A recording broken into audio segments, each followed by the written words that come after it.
বাংলাদেশের ভারতকে নিয়ে মাথা ব্যথা না থাকলেও ভারতের প্রধানমন্ত্রী নরেন্দ্র মোদীর ঘুম আসে না। নানা সময় একের পর এক পরিকল্পনা করে যাচ্ছে মোদী সরকার।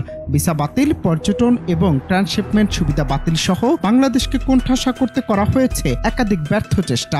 এর মধ্যেই বাংলাদেশের দক্ষিণ পূর্ব সীমান্ত যেন হয়ে উঠেছে এক অদৃশ্য ষড়যন্ত্রের মঞ্চ। মেঘালয়, ত্রিপুরা ও মিজোরাম ঘেঁষা এলাকাগুলোতে গোপনে প্রবেশ করানো হচ্ছে শত শত মানুষ, যাদের মধ্যে অধিকাংশই সন্দেহভাজন ভারতীয় নাগরিক।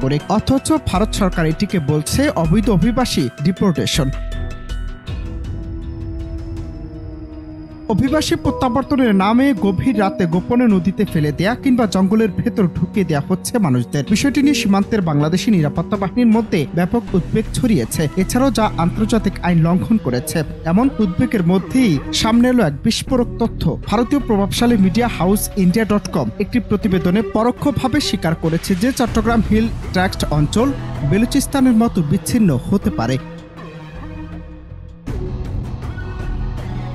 এখন জনমনের ধারণা, এই দাবিটি শুধু বিভ্রান্তিকরই নয়, বরং তা সুস্পষ্টভাবে ইঙ্গিত দেয় যে ভারতীয় কূটনৈতিক এবং মিডিয়া মহলে চট্টগ্রামকে বিচ্ছিন্ন করার একটি দীর্ঘমেয়াদী পরিকল্পনা রয়েছে। ইন্ডিয়া.com আরও দাবি করেছে যে চট্টগ্রামে বিদেশিরা বসবাস করছে, অর্থাৎ বাংলাদেশি বাঙালিদেরকে তারা বিদেশি বলেই আখ্যায়িত করছে, যা এক ধরনের মনস্তাত্ত্বিক আগ্রাসন। এই প্রোপাগান্ডা স্পষ্টতই একটি ইনফরমেশন ওয়ারফেয়ার, যেখানে মিডিয়াকে ব্যবহার করে প্রতিবেশী দেশে বিভ্রান্তি, ভীতি ও জনমনে বিভাজন সৃষ্টি করা হচ্ছে।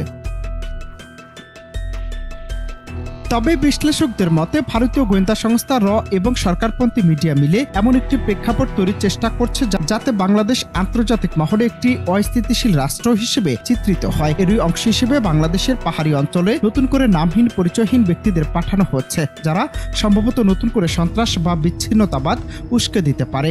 বাংলাদেশ, বিশেষ করে চট্টগ্রামকে তারা একটি জিও স্ট্র্যাটেজিক লিঙ্ক হিসেবে বিবেচনা করছে, যেটি চীন বাংলাদেশ ঘনিষ্ঠতাকে রোধ করার জন্য ব্যবহৃত হতে পারে। সেজন্য যদি অভ্যন্তরীণ বিশৃঙ্খলা সৃষ্টি করা যায়, তাহলে বাংলাদেশের সামরিক ও রাজনৈতিক মনোযোগ অভ্যন্তরে কেন্দ্রীভূত হবে, বাহিরের জোট গঠনের সুযোগ কমে যাবে।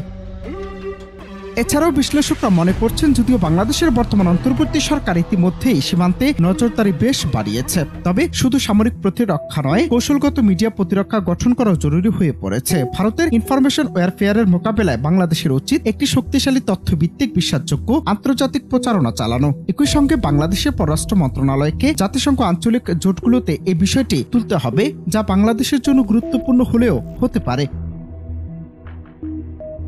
অনন্ত হাসান মাসুদ, বাংলা টিভি, ঢাকা।